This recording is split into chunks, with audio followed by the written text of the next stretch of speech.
El vuelo 457 de Ciudad de México a Tijuana salió a las 10 de la noche, como estaba programado.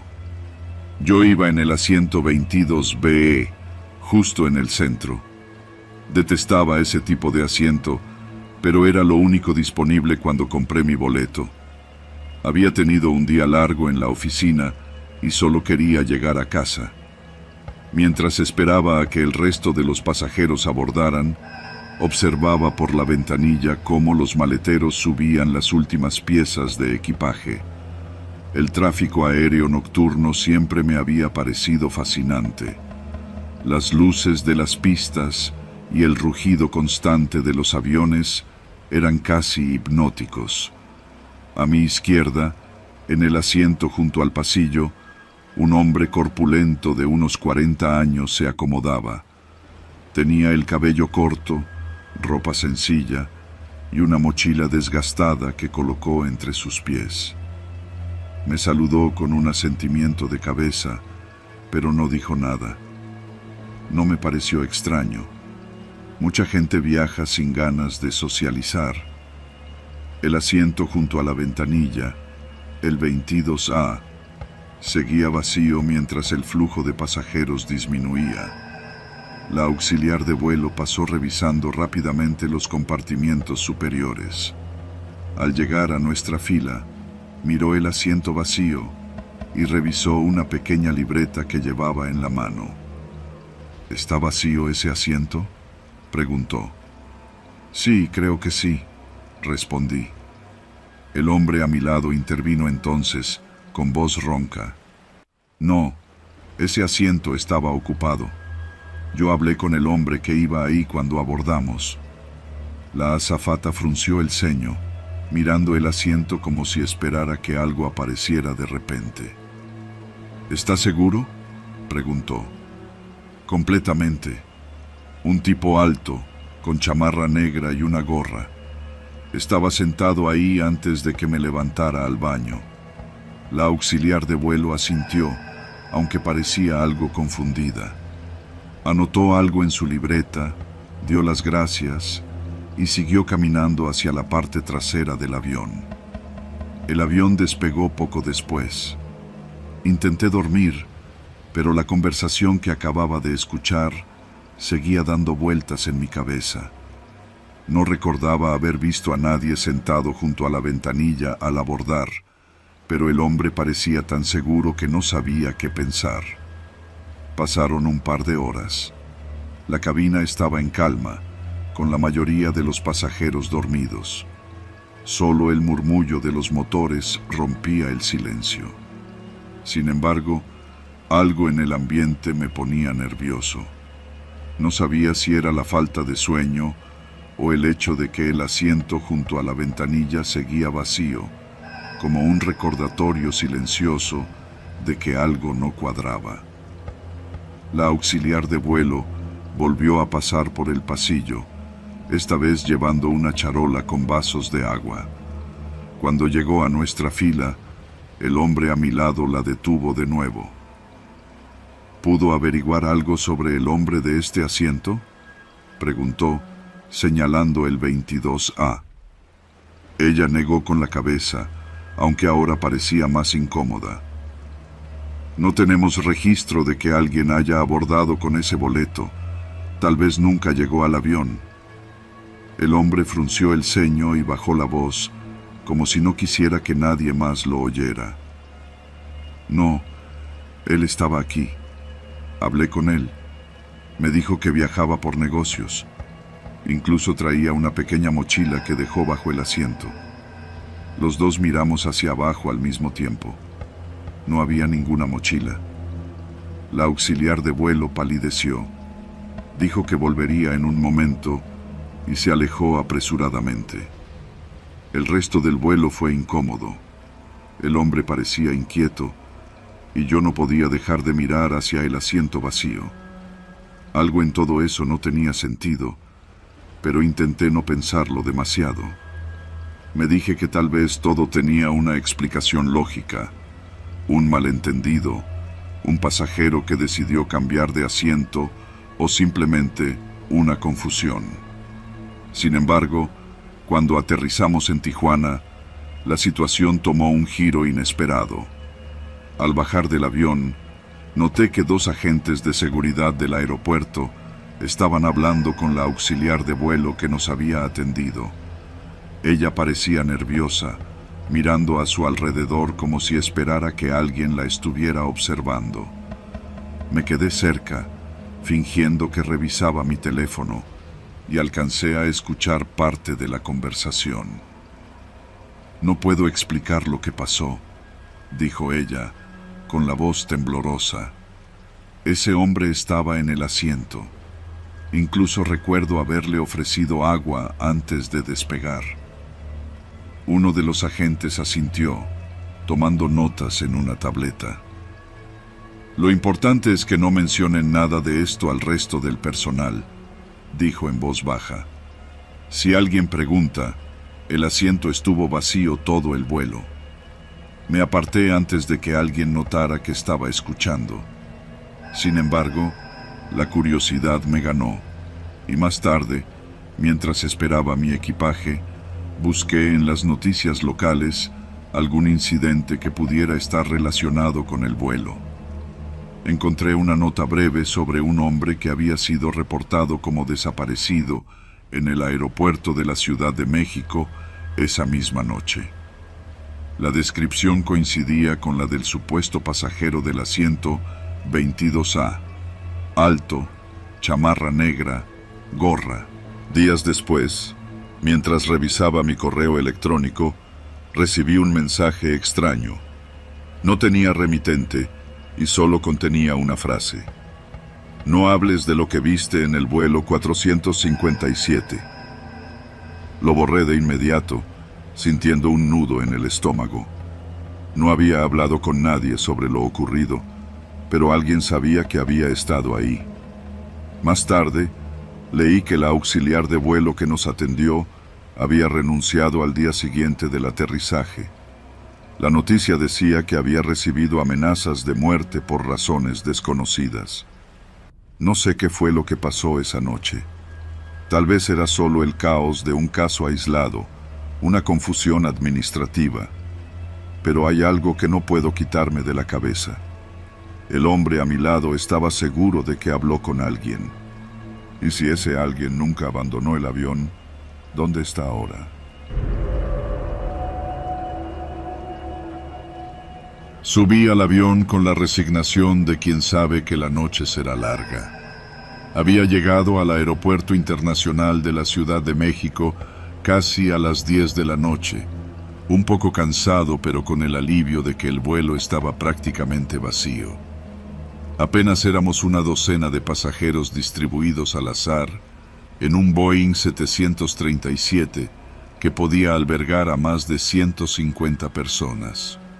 La mayoría buscábamos un rincón donde poder estirarnos y dormir las 3 horas del trayecto hasta Tijuana.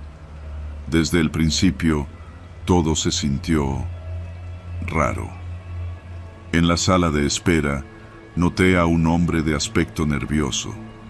Vestía un pantalón de mezclilla sucio, una sudadera gris y un gorro que parecía fuera de lugar para el clima de la Ciudad de México. No destacaba demasiado, pero tenía un tic en las manos.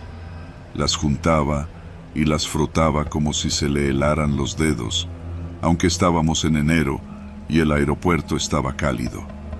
Caminaba en círculos por la sala, esquivando las miradas de los demás. Cuando llamaron al abordaje, me tocó sentarme a la mitad del avión, en la fila 15, cerca de la ventanilla. Al hombre extraño lo vi pasar hacia la parte trasera, arrastrando una mochila de lona que parecía más pesada de lo que uno llevaría para un viaje corto. Se sentó en la última fila, del lado del pasillo, donde nadie más estaba cerca. El avión despegó sin incidentes, y pronto las luces de la Ciudad de México quedaron atrás, un mosaico brillante perdiéndose en la negrura. La mayoría de los pasajeros se colocaron los audífonos o cerraron los ojos en busca de algo de sueño. Yo, sin embargo, No podía dejar de mirar hacia atrás, hacia donde estaba aquel hombre. Parecía inquieto. Lo observé por el reflejo de la ventanilla mientras pasaba los dedos por la cremallera de su mochila, subiéndola y bajándola sin abrirla del todo. De vez en cuando miraba alrededor, como asegurándose de que nadie lo viera. Algo no cuadraba.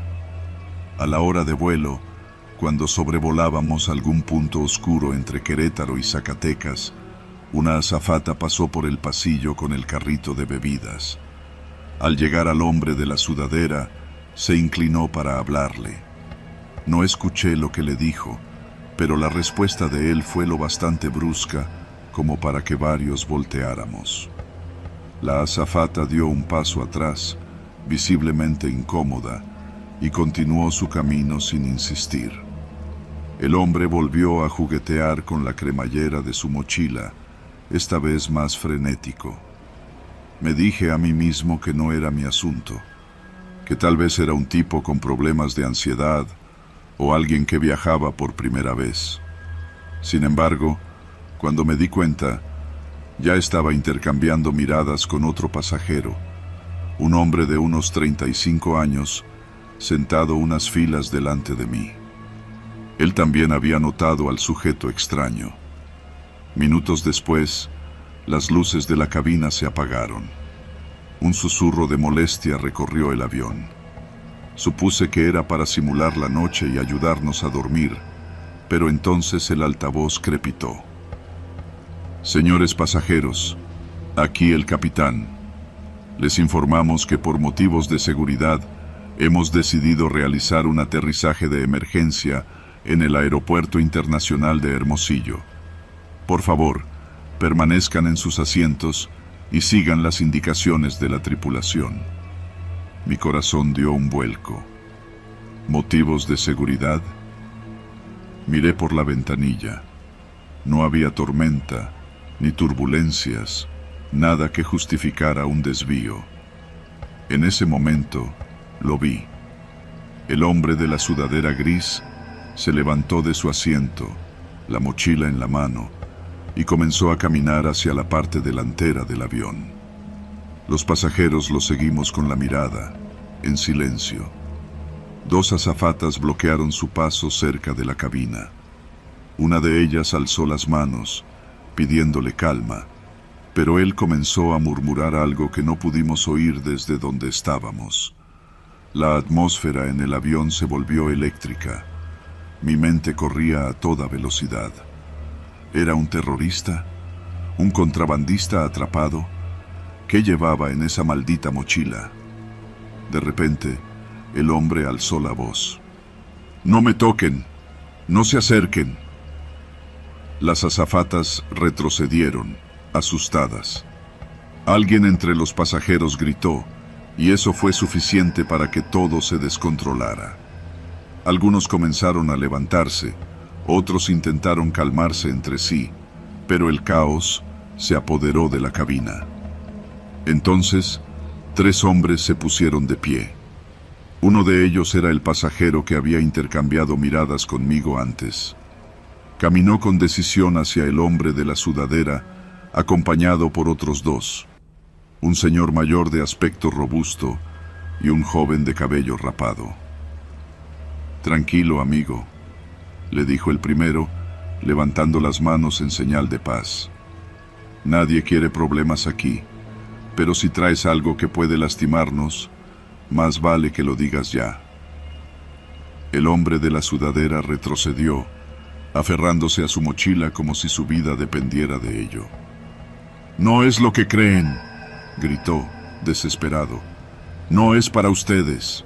El joven rapado fue el primero en lanzarse hacia él, pero el hombre de la sudadera reaccionó con fuerza inesperada, golpeándolo en el rostro con la mochila. Algo pesado y metálico dentro de ella hizo un ruido sordo. Fue suficiente para que los otros 2 hombres se abalanzaran sobre él. La escena fue un caos de gritos y golpes. El avión entero estaba en pánico. Desde mi asiento podía ver cómo forcejeaban. Finalmente, Lograron arrebatarle la mochila. El hombre cayó al suelo, jadeando, mientras los 3 pasajeros abrían la cremallera con cuidado. Dentro había latas, un montón de latas de comida y una botella de agua. También una pistola vieja, oxidada, que probablemente no funcionaba. ¿Qué demonios es esto?, preguntó uno de los hombres, sosteniendo las latas en alto. El hombre de la sudadera comenzó a llorar. Tenía miedo de que no me dejaran pasar. Es para mi familia. No traigo nada más. La pistola había sido suficiente para alertar a la tripulación, pero no era una amenaza real. Cuando aterrizamos en Hermosillo, la policía ya esperaba en la pista. Se llevaron al hombre esposado, mientras el resto de nosotros descendíamos en silencio, con el cansancio y la tensión acumulada pesándonos en los hombros. Supe después que era un migrante, alguien que viajaba hacia el norte para buscar un mejor futuro. Llevaba comida y agua porque no sabía cuánto tiempo pasaría sin comer. La pistola, según explicó, era para defenderse en caso de peligro. Mientras esperaba el siguiente vuelo hacia Tijuana, no pude dejar de pensar en lo fácil que era malinterpretar las intenciones de alguien. Esa noche, el miedo nos había convertido en jueces, en verdugos. Quizá, después de todo, lo más aterrador no era lo que aquel hombre llevaba en su mochila, sino lo que todos los demás llevábamos dentro. El reloj en la sala de embarque marcaba las 10:30 de la noche cuando llamaron a los pasajeros del vuelo 327 con destino a Monterrey. Era un vuelo nocturno, breve, y me alegraba que estuviera casi vacío. Al abordar, me acomodé en el asiento junto a la ventanilla, fila 12. Necesitaba dormir. Había tenido una semana agotadora en la Ciudad de México y todo lo que quería era llegar a casa. El avión estaba lleno de esos pequeños detalles que uno pasa por alto cuando todo va bien. La luz amarillenta del techo parpadeaba por momentos, las azafatas se movían rápido entre los pocos pasajeros y el motor de fondo vibraba con un zumbido que parecía más áspero de lo normal. Pero nada de eso me pareció fuera de lo común, al menos no hasta que él subió. Era un hombre delgado, de unos 50 años, con una camisa blanca arrugada y un pantalón de mezclilla. En una mano llevaba una pequeña mochila negra y en la otra sostenía un celular con la pantalla agrietada. Caminaba despacio, como si midiera cada paso, y sus ojos iban de un lado a otro, escaneando las filas. Su mirada era difícil de descifrar. Parecía cansado, pero había algo más, algo que no supe identificar. Finalmente, se sentó en la fila 19, casi al fondo, en un asiento del pasillo. El avión despegó sin contratiempos y las luces de la Ciudad de México se hicieron pequeñas bajo nosotros.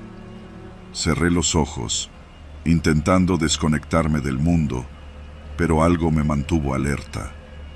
No podía explicarlo. Había algo en el ambiente, como si el aire estuviera más pesado. Apenas llevábamos 20 minutos en el aire cuando escuché el primer murmullo de alerta. Una de las azafatas pasó apresurada por el pasillo, llevando consigo una expresión tensa que trataba de ocultar. Otra la siguió poco después, intentando mantener la calma mientras hablaba con el copiloto que había salido de la cabina. Fue entonces cuando sentí que algo no estaba bien. A los pocos minutos, el capitán habló por el intercomunicador. Su voz era controlada, pero un poco más baja de lo normal. Señores pasajeros, estamos experimentando algunos problemas técnicos menores. Les pedimos permanecer en sus asientos con los cinturones abrochados. El vuelo continuará con normalidad. Gracias. Los problemas técnicos no convencieron a nadie. Pude sentir el nerviosismo creciendo en el aire, aunque la mayoría de los pasajeros se mantuvieron en silencio, mirando por las ventanas o fingiendo que no pasaba nada. Yo, en cambio, no pude evitar observar hacia el fondo del avión, donde el hombre de la mochila estaba sentado. Había algo extraño en él. Se inclinaba hacia adelante, como si quisiera proteger la mochila entre sus piernas, y de vez en cuando miraba hacia la cabina. Sus manos parecían temblar ligeramente, y en un par de ocasiones noté que sus labios se movían, como si hablara solo. Fue una de las azafatas quien finalmente se acercó a él. Se inclinó para susurrarle algo, y aunque no pude escuchar las palabras exactas, la respuesta del hombre fue inmediata. Sacó algo de su mochila. Era un dispositivo rudimentario, una especie de caja metálica con cables saliendo por los lados y un botón rojo en el centro. Lo sostuvo en alto, y aunque su voz fue baja, resonó como un trueno en el espacio cerrado del avión. No quiero lastimar a nadie, pero si no me obedecen, esto explotará. El silencio en la cabina se transformó en un susurro de miedo. La azafata retrocedió, temblando, mientras el hombre se ponía de pie. Su voz era firme, pero había un temblor detrás de cada palabra. Quiero que desvíen el avión. Nos vamos a Reynosa, y no intenten nada estúpido. La tripulación se movilizó de inmediato. Una de las azafatas se apresuró a hablar con los pilotos, mientras otra intentaba calmar a los pasajeros. Nadie se atrevió a moverse. Yo no podía apartar la mirada de aquel hombre. Su sudor bajaba por las sienes y sus ojos, aunque decididos, reflejaban miedo. No era un profesional. No estaba preparado para esto. El capitán volvió a hablar por el intercomunicador. Señor, lo estamos escuchando. Vamos a proceder con sus indicaciones. Necesitamos tiempo para ajustar nuestra trayectoria. Por favor, mantenga la calma y permita que los pasajeros permanezcan tranquilos. Era evidente que estaban ganando tiempo. Mientras tanto, la azafata que había hablado con los pilotos caminó lentamente hacia los primeros asientos, donde un hombre de traje, que más tarde supe era un agente federal encubierto, le entregó discretamente su celular. Desde allí, comenzaron a coordinar con las autoridades en tierra. El avión descendió un poco, como si realmente fuera a cambiar de rumbo. El secuestrador pareció calmarse al ver esto, pero seguía sosteniendo el dispositivo con fuerza. Mientras tanto, en las filas cercanas a él, algunos pasajeros intercambiaban miradas. Había un joven con una camiseta del Atlas que parecía listo para lanzarse sobre él en cualquier momento, pero la azafata le hizo un gesto sutil, negando con la cabeza. Cualquier movimiento en falso podía ser fatal. A medida que pasaban los minutos, se hacía más evidente que el hombre no tenía un plan claro. Murmuraba para sí mismo, y en más de una ocasión lo vi mirar por la ventanilla, como si estuviera considerando algo. Finalmente, el avión comenzó a descender más rápido, y la voz del capitán volvió a escucharse. Estamos a punto de aterrizar en Reynosa, señor. Por favor, manténgase en su asiento y permita que los pasajeros permanezcan seguros. El secuestrador asintió, nervioso, pero algo no cuadraba. La velocidad del descenso y la dirección no correspondían a Reynosa, al menos no para alguien que conociera las rutas aéreas. Yo no estaba seguro, pero apostaba a que nos estaban llevando a un lugar más seguro. De pronto, el avión aterrizó con un golpe seco. No era Reynosa. No podía ser. Por las ventanillas pude ver las luces de vehículos rodeando la pista. Era una base aérea. Antes de que el hombre pudiera reaccionar, el avión se detuvo completamente y un grupo de militares subió a bordo. En cuestión de segundos, lo sometieron, arrebatándole el dispositivo, que resultó ser un engaño, una caja con cables sin ningún mecanismo real. Mientras bajábamos del avión, la tensión en el ambiente era palpable. Nadie hablaba. Nadie sabía cómo procesar lo que acababa de ocurrir. El secuestrador fue arrestado y llevado por las autoridades.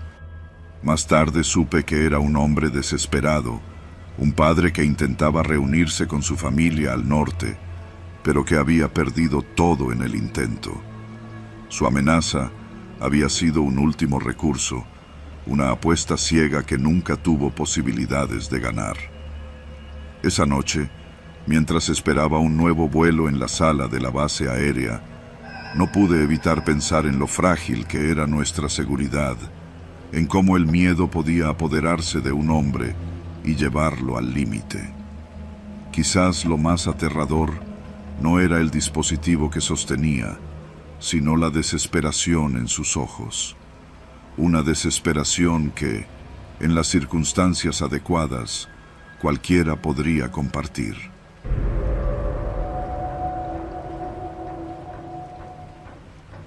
Trabajo como sobrecargo desde hace 5 años. He volado rutas nacionales e internacionales, enfrentando todo tipo de situaciones.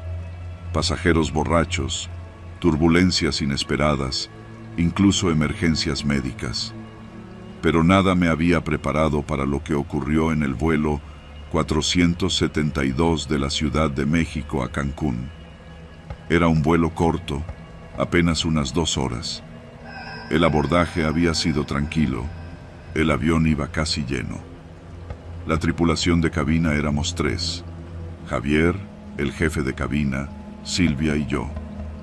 Nuestro trabajo era rutinario: dar las instrucciones de seguridad, servir las bebidas y mantener el orden.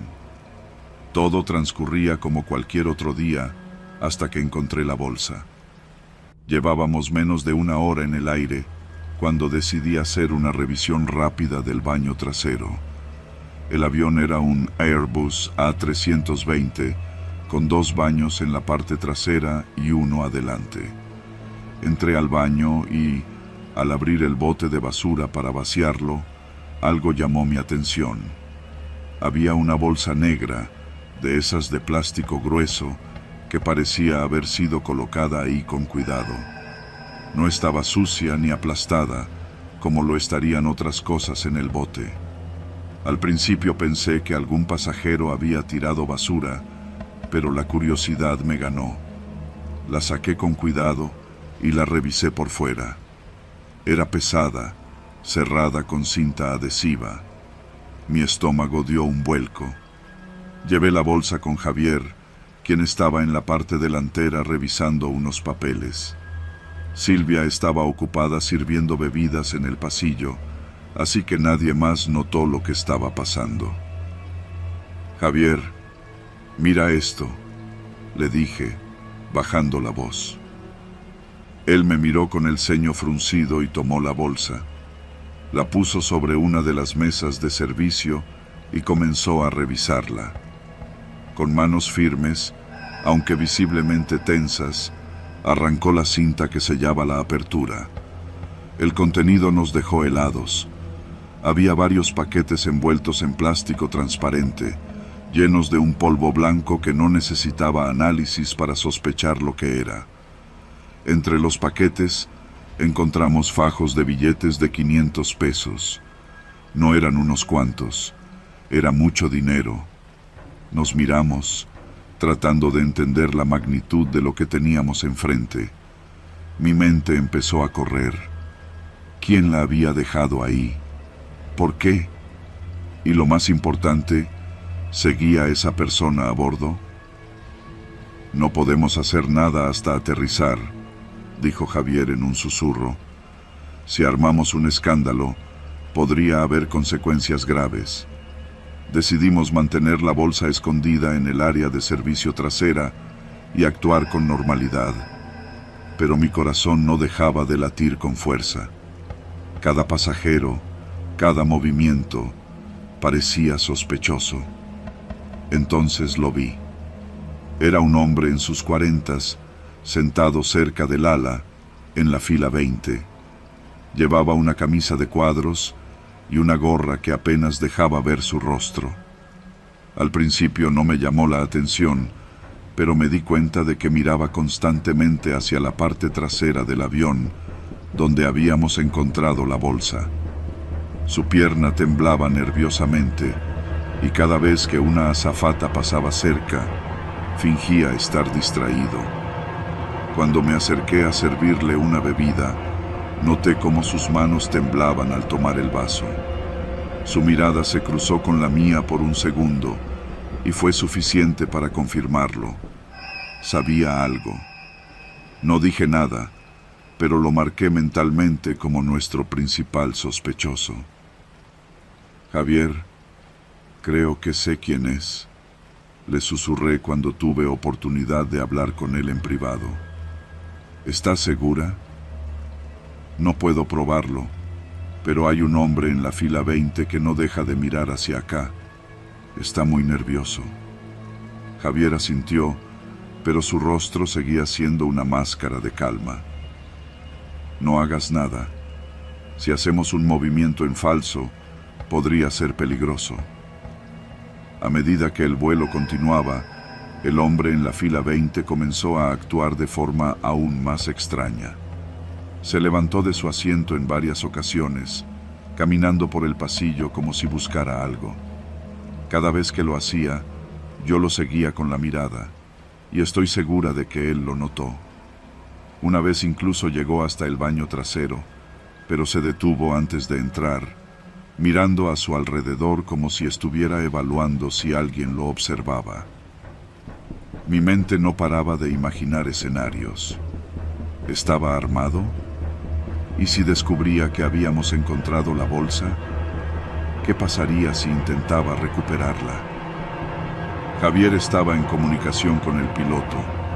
Nos confirmó que ya habían notificado a las autoridades en Cancún. La policía esperaría en la pista para abordar el avión en cuanto aterrizáramos. Pero eso no hacía que la espera fuera menos angustiante. Cada minuto parecía eterno. Entonces ocurrió algo que hizo que el pánico se apoderara de todos. El hombre de la fila 20 se levantó de nuevo, esta vez caminando con más decisión hacia la parte trasera del avión. Silvia estaba sirviendo bebidas cerca, pero yo estaba en el área de servicio, justo junto a la bolsa. Cuando lo vi acercarse, sentí como si el aire se me fuera de los pulmones. Estaba seguro de lo que buscaba. «Señor, ¿puedo ayudarle en algo?», le dije, intentando que mi voz no temblara. Él me miró directamente a los ojos, y por un momento pensé que iba a atacarme, pero en lugar de eso, sonrió débilmente. «No, solo estoy estirando las piernas». Se quedó ahí un momento, demasiado tiempo, mirando hacia el área donde habíamos escondido la bolsa. Entonces, Silvia apareció, y el hombre, al darse cuenta de que no estaba solo, dio media vuelta y regresó a su asiento. «¿Qué pasó?», me preguntó Silvia, susurrando. «Creo que ese hombre sabe lo de la bolsa».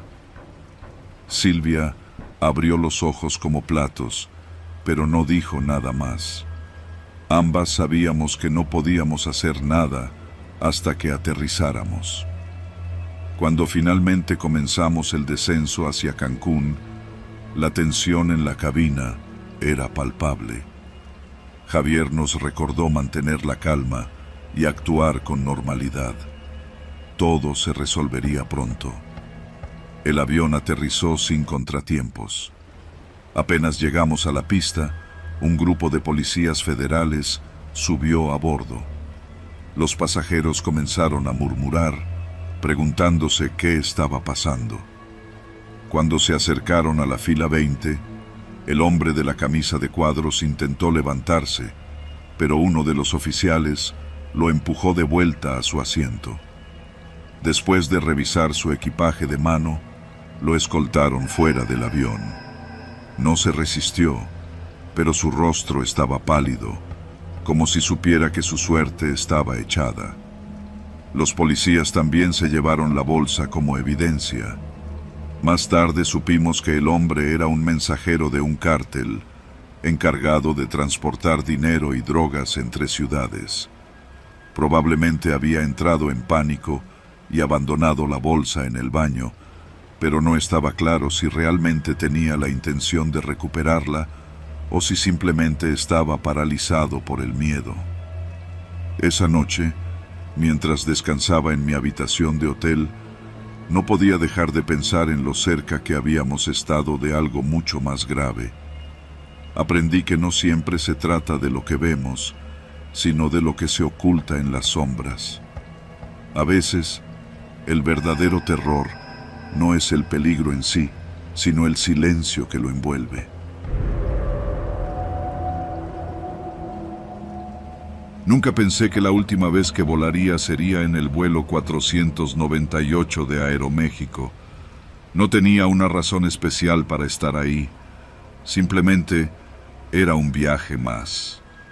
Un traslado rutinario desde Ciudad de México hasta Los Ángeles para visitar a mi hermana mayor, quien llevaba años viviendo en California.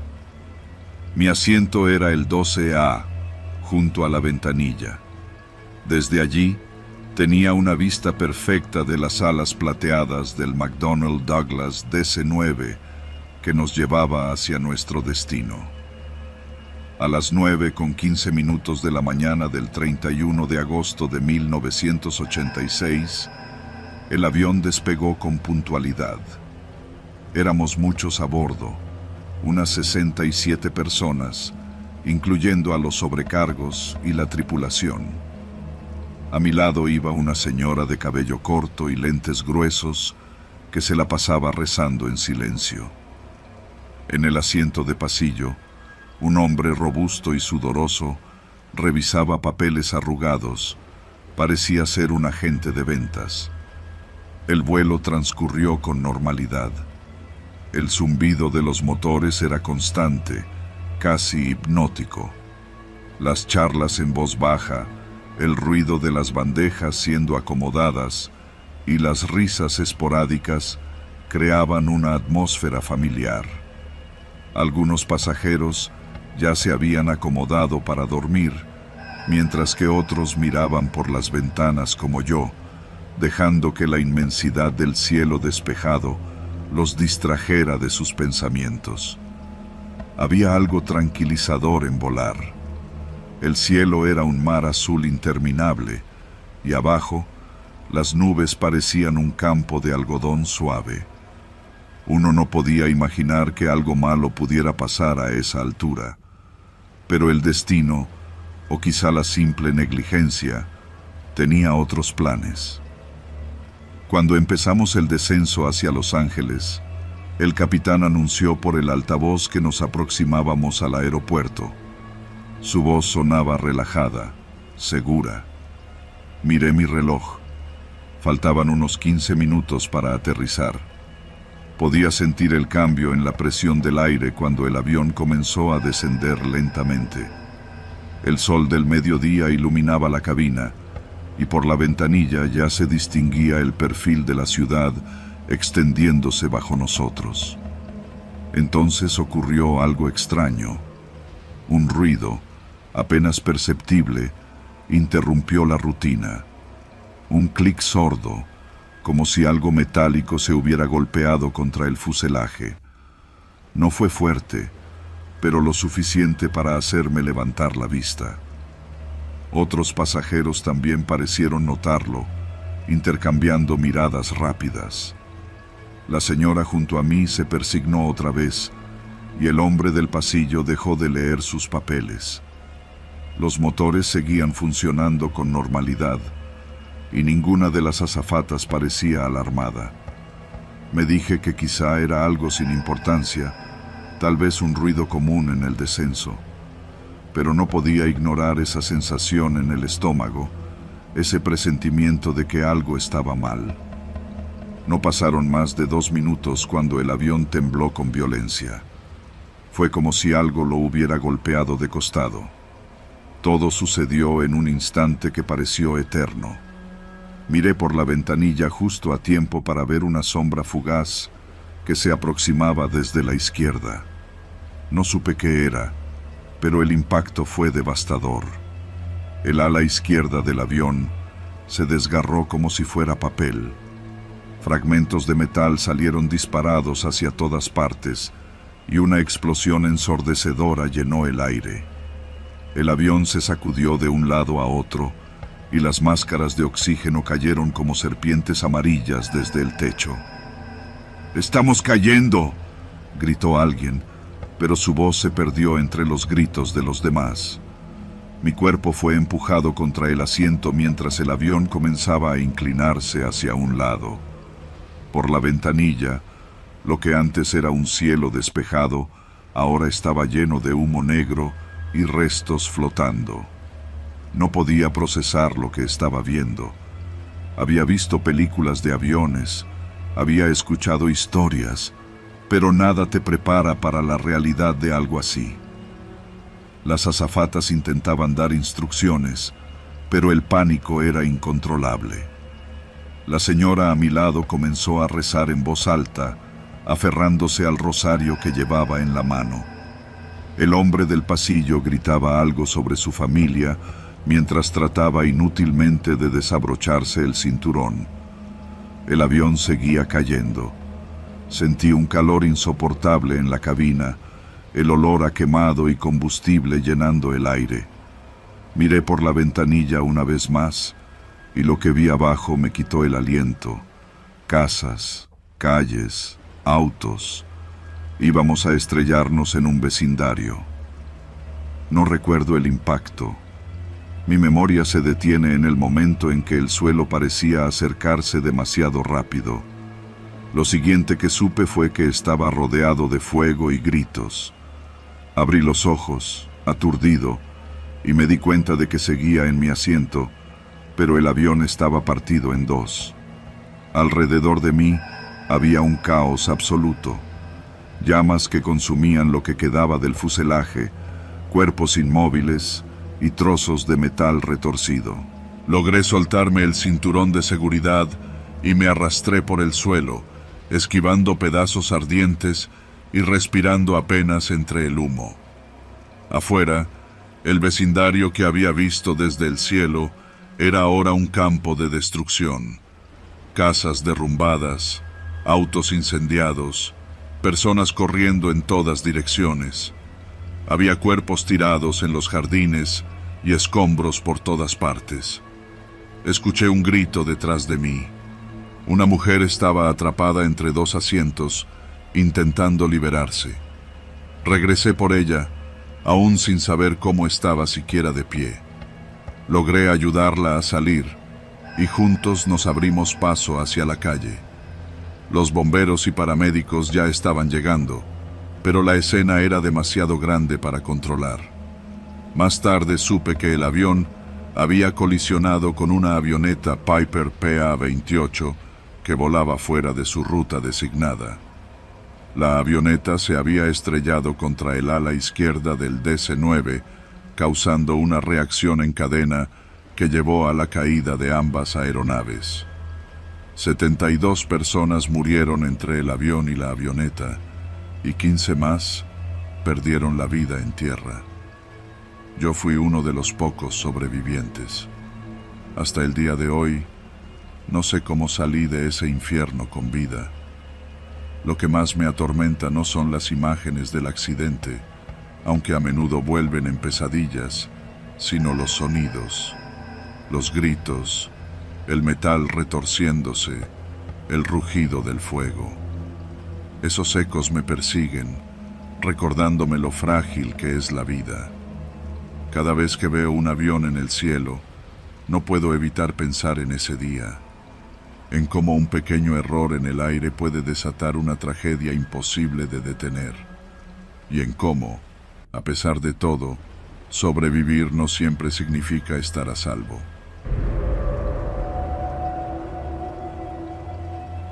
Desde el momento en que el avión despegó del Aeropuerto Internacional de Monterrey, supe que sería una noche pesada.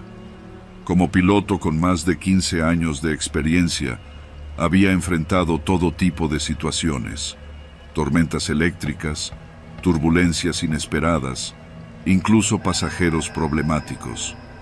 Pero aquella noche de junio, mientras guiaba el vuelo 235 hacia Guadalajara, con 82 personas a bordo, algo se sentía diferente. No podía explicarlo, pero había una inquietud en el aire, un silencio que parecía más denso de lo habitual. Eran cerca de las 11 de la noche, y la mayoría de los pasajeros estaban dormidos o mirando las pantallas frente a ellos. Mi copiloto, Ricardo, y yo intercambiábamos comentarios esporádicos sobre la ruta mientras verificábamos los instrumentos. Todo parecía en orden. A unos 30 minutos de haber despegado, estábamos volando a una altitud estable de 11.000 metros. El cielo estaba despejado, con una luna brillante iluminando las nubes esparcidas debajo. Fue entonces cuando comenzó el problema. Estábamos a mitad de camino cuando el sistema de comunicación con la torre de control falló. Al principio, pensamos que era un problema menor, algo que podía resolverse reiniciando los sistemas. Ricardo trató de contactar a la torre en varias frecuencias, pero no obtenía respuesta. Revisé los paneles, buscando alguna señal de error, pero todo parecía estar funcionando correctamente. «Es raro», murmuró Ricardo, ajustando los controles de radio. «Podríamos estar en una zona con interferencias». Asentí, aunque algo en mi interior no estaba convencido. Habíamos volado esa ruta decenas de veces y nunca habíamos tenido problemas con la señal en ese tramo. Probé una vez más, llamando a la torre con el protocolo estándar. «Torre de control, aquí el vuelo 235 de Aeroméxico. Solicito confirmación de contacto». Cambio. Silencio. Apreté el interruptor de transmisión de nuevo, pero lo único que recibimos fue estática. «Tal vez sea temporal», dije, más para tranquilizarme a mí mismo que a Ricardo. «Mantengamos el curso y volvamos a intentarlo en unos minutos». Él asintió, aunque pude notar la tensión en su mandíbula. Poco después de perder la comunicación, ocurrió algo que no puedo explicar del todo. Las pantallas de los pasajeros, que normalmente mostraban la altitud, el tiempo restante del vuelo y el mapa de la ruta, comenzaron a parpadear. En lugar de la información habitual, apareció un mensaje escrito con letras grandes y blancas sobre un fondo negro. «Una amenaza está a bordo». En la cabina no teníamos acceso directo a las pantallas, pero escuché el murmullo de los pasajeros. Ricardo y yo intercambiamos miradas, y de inmediato revisamos los sistemas de entretenimiento desde los controles. Según los indicadores, todo estaba en orden. Sin embargo, los murmullos en la cabina trasera se convirtieron en un ruido más fuerte. Llamé al jefe de cabina por el intercomunicador interno.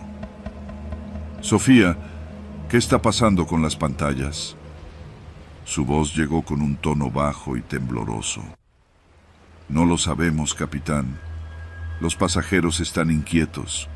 Todos están viendo un mensaje que dice que hay una amenaza. ¿Es alguna especie de prueba?». «No, no es una prueba. Mantén la calma y tranquiliza a los pasajeros. Estamos investigando». Corté la comunicación y me volví hacia Ricardo. ¿Crees que alguien pudo hackear el sistema? Tal vez, respondió, frunciendo el ceño, pero tendría que ser alguien con acceso interno. Mientras intentábamos descubrir el origen del mensaje, comenzaron a llegar reportes desde la cabina principal. Algunos pasajeros habían entrado en pánico. Una mujer estaba llorando y diciendo que alguien iba a matar a todos. Otro hombre gritaba, exigiendo explicaciones. Volví a llamar a Sofía. Mantén a todos en sus asientos y diles que es un error del sistema. No dejes que nadie se levante ni se acerque a la cabina.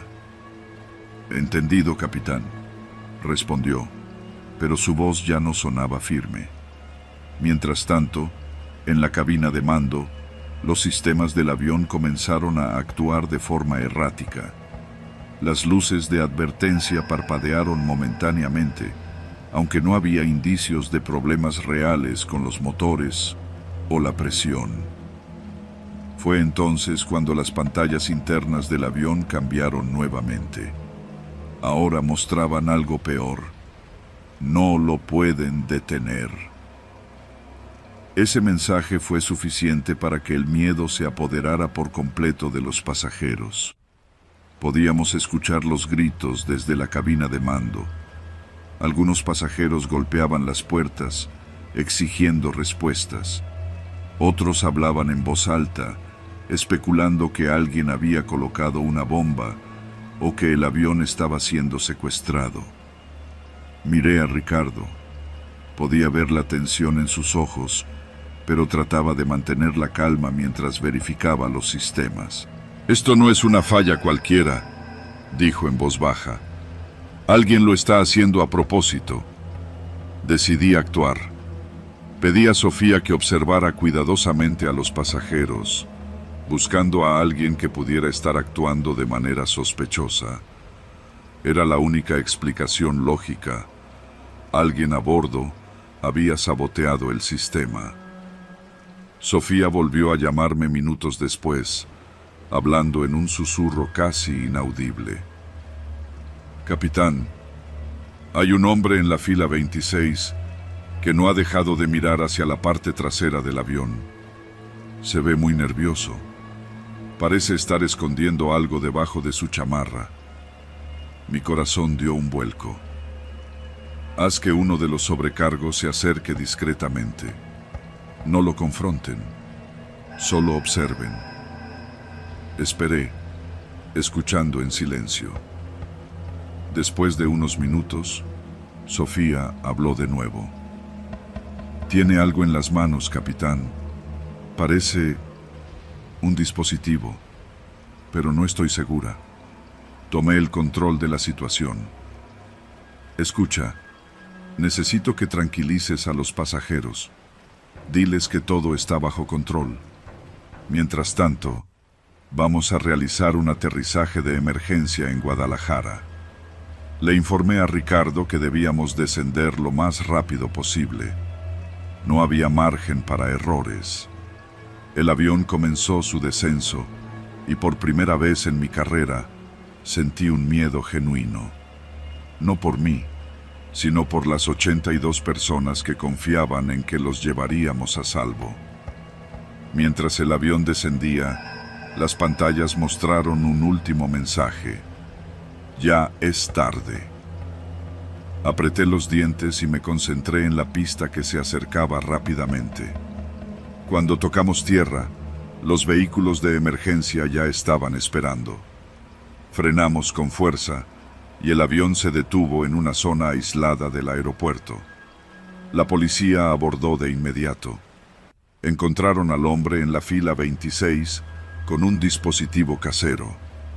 No era una bomba, sino un equipo improvisado que había usado para hackear los sistemas internos del avión.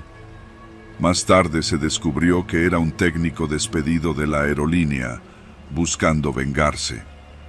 Esa noche, mientras veía cómo evacuaban a los pasajeros y arrestaban al hombre, no podía dejar de pensar en lo frágil que es todo. No fueron los sistemas, ni el avión, ni siquiera el hombre detrás del sabotaje lo que más me impactó.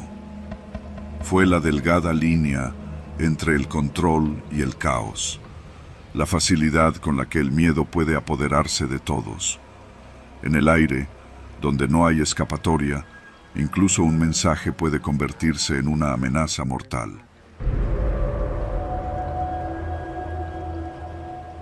Mi nombre es Daniel Rojas y he trabajado como sobrecargo para Aeroméxico durante casi 10 años.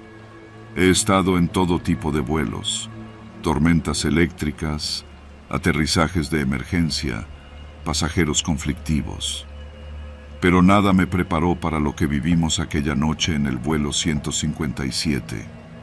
Era un vuelo nocturno, de Monterrey a Ciudad de México, una ruta de apenas 2 horas. Todo había comenzado de manera rutinaria. El avión iba casi lleno. La mayoría de los pasajeros eran personas que regresaban de viaje de negocios, algunos turistas y un par de familias con niños pequeños. El capitán, un hombre experimentado llamado Alberto Ruiz, nos había informado que las condiciones climáticas eran ideales para el despegue.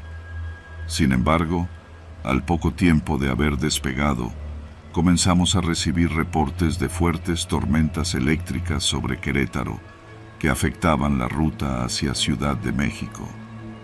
El capitán decidió desviar el vuelo por seguridad. Nos informó a la tripulación que aterrizaríamos en un aeropuerto alterno llamado San Andrés, en algún lugar de San Luis Potosí. Nunca había oído hablar de ese aeropuerto, pero asumí que era un procedimiento estándar. Eran las 9 de la noche cuando comenzamos el descenso. Desde mi posición en la cabina principal, podía escuchar el murmullo inquieto de los pasajeros. No había razón para alarmarse, pero los desvíos siempre generan incomodidad. Fue cuando tocamos tierra que las cosas empezaron a ponerse extrañas. Al mirar por las ventanillas, me di cuenta de que algo no cuadraba. La pista de aterrizaje estaba oscura, iluminada únicamente por las luces de nuestro avión. No había señal de tráfico aéreo, ni vehículos de apoyo, ni personal del aeropuerto. Era como si hubiéramos aterrizado en un lugar olvidado por el tiempo. El capitán intentó contactar a la torre de control, pero no recibió respuesta. Mientras los pasajeros preguntaban qué estaba pasando, nosotros intentábamos mantener la calma. Sabíamos que la incertidumbre podía desatar el pánico si no actuábamos con cuidado. Tranquilos, les dije a los pasajeros cercanos. Estamos esperando autorización para proceder. Esto es un protocolo normal. Sin embargo, no podía ignorar lo que veía a través de la ventanilla trasera del avión. Varios vehículos estaban acercándose lentamente por la pista. Eran camionetas grandes, como las que usan las fuerzas rurales, pero no tenían ninguna identificación visible. Las luces de sus faros eran fuertes y cegadoras, iluminando directamente el fuselaje. Mi compañero Jaime se acercó con un gesto de preocupación. Daniel, algo no está bien. El capitán dice que no puede comunicarse con nadie, ni con la torre ni con la aerolínea, y esos vehículos no parecen oficiales. Miré a los pasajeros. Algunos ya habían notado las camionetas y comenzaban a murmurar, preguntándose qué estaba pasando. Me acerqué al capitán a través del intercomunicador interno. Capitán, tenemos varias camionetas acercándose. ¿Qué hacemos? Su respuesta fue rápida, pero se notaba la tensión en su voz. Cerramos el avión. Nadie entra ni sale. Avísenle a la tripulación que mantengan a los pasajeros calmados. En cuestión de minutos, las camionetas se detuvieron a unos 100 metros del avión. Desde las ventanas pude ver cómo descendían varios hombres. Estaban vestidos con ropa oscura, algunos con pasamontañas. No traían uniforme, pero sus movimientos eran organizados, como si supieran exactamente qué hacer. Uno de ellos, el que parecía estar a cargo, levantó una linterna y comenzó a señalar hacia la cabina del avión. Otros empezaron a rodear la aeronave, caminando cerca de las alas y el tren de aterrizaje. Uno de ellos golpeó ligeramente la puerta de carga, como si estuviera revisando su estructura. Los pasajeros comenzaron a inquietarse. Una mujer se levantó de su asiento y exigió saber qué estaba pasando. «Nos tienen que decir la verdad. ¿Quiénes son esos hombres?». Jaime y yo intentamos calmarla, pero el miedo ya estaba contagiándose. Un hombre al fondo gritó que teníamos que abrir las puertas y salir antes de que algo peor sucediera. Fue entonces cuando el líder del grupo se acercó al avión con un altavoz. Su voz resonó en la pista vacía. «Capitán, sabemos que están ahí. Ábranos la puerta y nadie saldrá herido. No queremos lastimar a nadie, pero necesitamos acceso a la cabina». Mi corazón se aceleró. Las palabras «nadie saldrá herido» eran todo menos tranquilizadoras. El capitán respondió por el intercomunicador interno en voz baja. «No vamos a abrir. Si quieren entrar tendrán que forzar la puerta, y eso nos da tiempo. Daniel, mantén a los pasajeros bajo control. Voy a intentar reiniciar los sistemas de comunicación». Los hombres afuera continuaron caminando alrededor del avión. Uno de ellos sacó algo que parecía una herramienta para cortar metales y comenzó a trabajar en la puerta de emergencia trasera. No tenía dudas. Estaban dispuestos a entrar por la fuerza si era necesario. En el interior, los pasajeros estaban al borde del pánico. Algunos trataban de llamar a sus familias, pero no había señal en sus teléfonos. Una mujer comenzó a rezar en voz alta, mientras que otros discutían sobre si debíamos tratar de huir. Entonces, el líder habló de nuevo por el altavoz. «Tienen 5 minutos para abrir. Si no, empezaremos a disparar». Pude sentir el miedo atravesar la cabina como una corriente eléctrica. No había manera de defendernos. Éramos 85 personas atrapadas en un cilindro de metal en medio de un lugar aislado, rodeados por hombres armados. El capitán me llamó por el intercomunicador. «Daniel, necesito que confíes en mí. Hay un procedimiento para estas situaciones. Estoy enviando una señal de emergencia automática. Si todo sale bien, las autoridades deberían rastrearnos en menos de 15 minutos. Solo tenemos que ganar tiempo». Asentí, aunque sabía que las palabras «ganar tiempo» no iban a tranquilizar a nadie. Los hombres comenzaron a golpear con fuerza la puerta trasera. Escuché el ruido del metal cediendo y supe que estábamos al límite. Fue entonces cuando escuché el sonido más hermoso de mi vida, el zumbido de helicópteros acercándose. Las luces de los helicópteros iluminaron la pista y a través de las ventanas pude ver a varias camionetas militares entrando a toda velocidad. Los hombres alrededor del avión comenzaron a correr hacia sus vehículos, pero no llegaron lejos. En cuestión de minutos, las fuerzas de seguridad los rodearon y los desarmaron. Cuando todo terminó, supe la verdad. El aeropuerto de San Andrés llevaba años fuera de operación.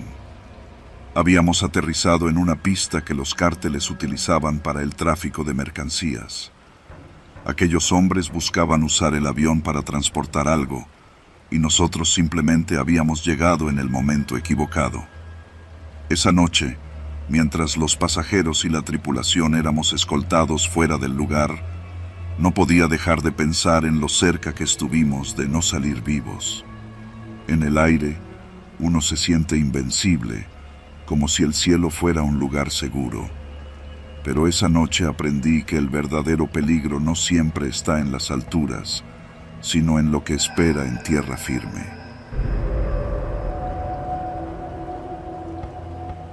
Llegué al Aeropuerto Internacional de la Ciudad de México después de un vuelo de 2 horas desde Guadalajara.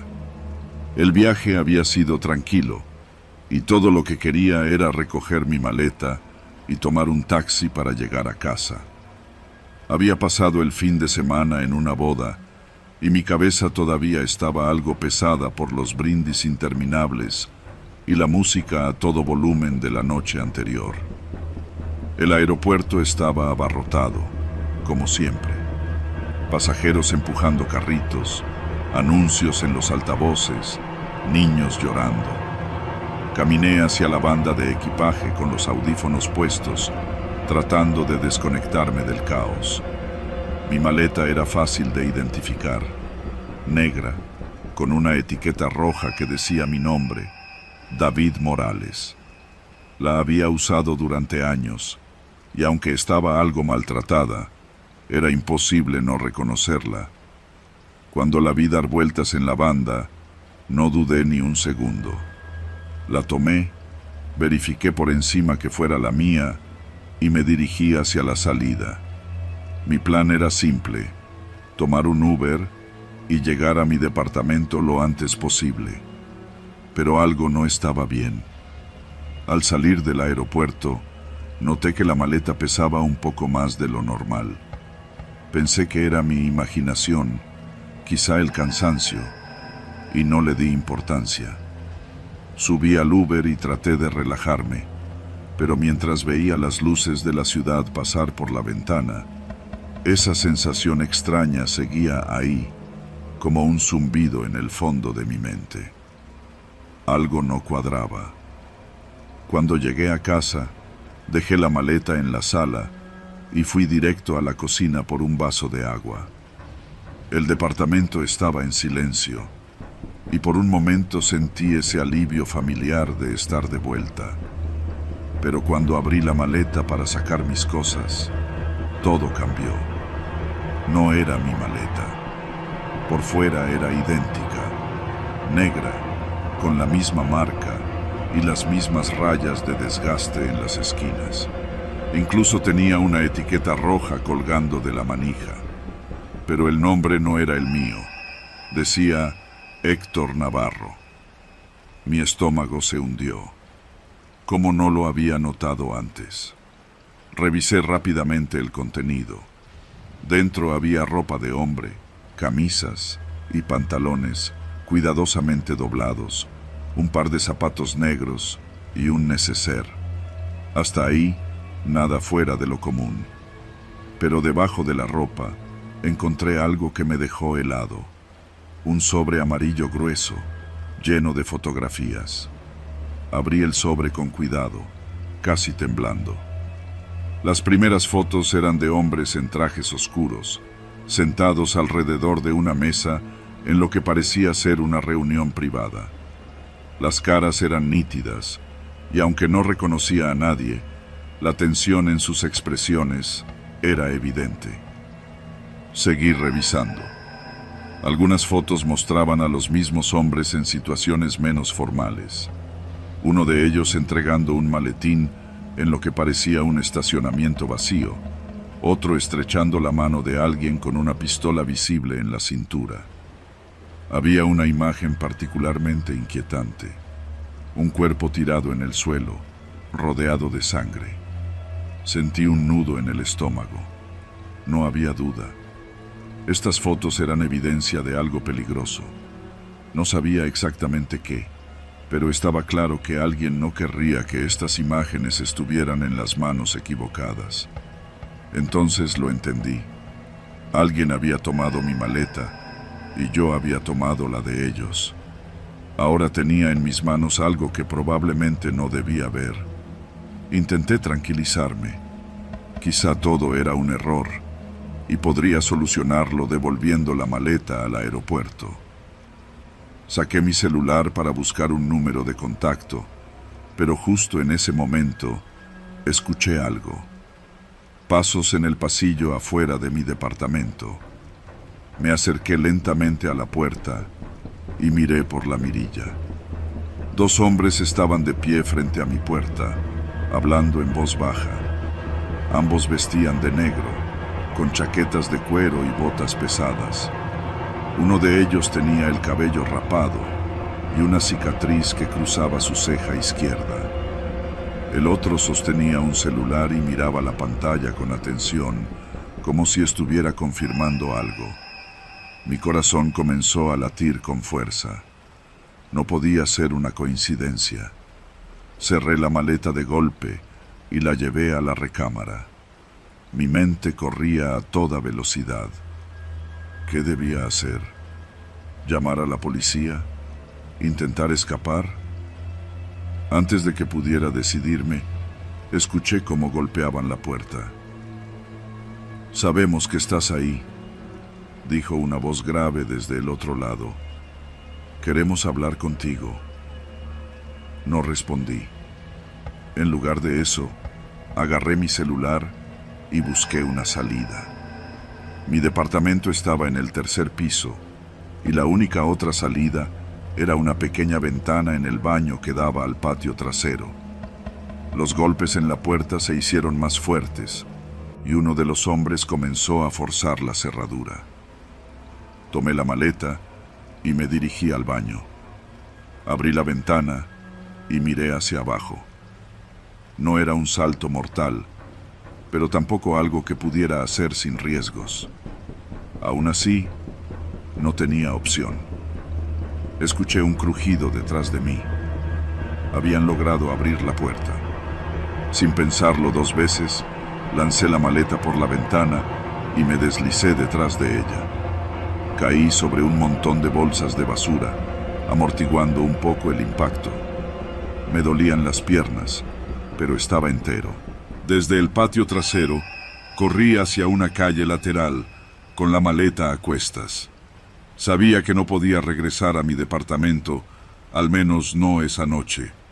Necesitaba un plan, pero no sabía a dónde ir. Después de correr por lo que parecieron horas, llegué a un hotel pequeño en el centro de la ciudad. Alquilé una habitación bajo un nombre falso y subí, cerrando la puerta con seguro. Estaba agotado, pero sabía que no podía quedarme mucho tiempo. Decidí revisar la maleta una vez más, buscando algo que pudiera darme una pista de qué hacer. Fue entonces cuando encontré un pequeño celular escondido en un compartimento lateral. Lo encendí y al hacerlo, comenzó a sonar de inmediato. La pantalla mostraba un número desconocido. No quería contestar, pero sabía que no tenía opción. «¿Héctor?», dijo una voz masculina al otro lado. «No, no soy Héctor. Esto es un error. Yo...». «Escucha con cuidado», interrumpió la voz, firme y fría. «Sabemos quién eres, David Morales. Tienes algo que no te pertenece. Si quieres salir vivo de esto, haz exactamente lo que te vamos a decir». Y entonces colgaron. Me quedé ahí, con el celular en la mano, sintiendo que el mundo se cerraba a mi alrededor. Había cometido un error al tomar esa maleta, pero ahora estaba atrapado en algo mucho más grande de lo que podía imaginar. Y lo peor era que no tenía idea de cómo iba a terminar.